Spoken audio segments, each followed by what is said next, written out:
Good morning guys, આજના નવા બ્લોગમાં તમારું સ્વાગત છે। તો આજે રવિવારનો દિવસ હતો એટલે મેં જલ્દી કામ પતાયા। ત્યાર પછી મેં ચા નાસ્તો બનાવ્યો અને નાસ્તામાં આજે મેં બેસનના પુડલા બનાવેલા।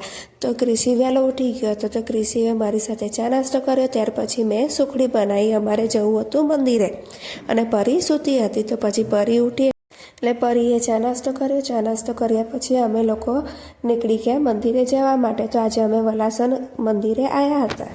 ત્યાં મંદિરે જઈને અમે માતાજીના આશીર્વાદ લીધા। આશીર્વાદ લઈને પછી પ્રસાદ ધરાયો। પ્રસાદ પછી થોડી વાર સુધી અમે મંદિરમાં બેઠા અને મેં ત્યાંથી વિડીયો લેતી હતી। જો આ મંદિરની બહારનો નજારો છે, કેટલો સરસ દેખાય છે।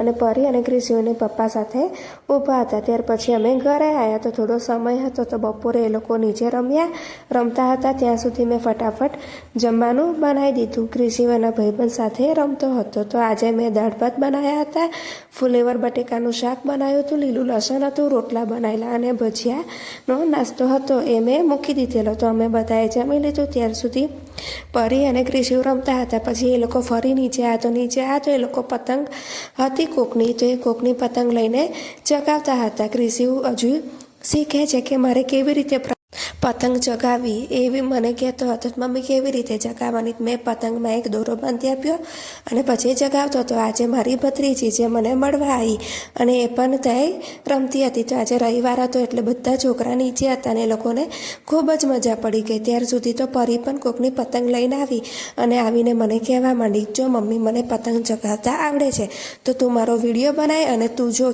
કેવી રીતે પતંગ ચગાવું છું।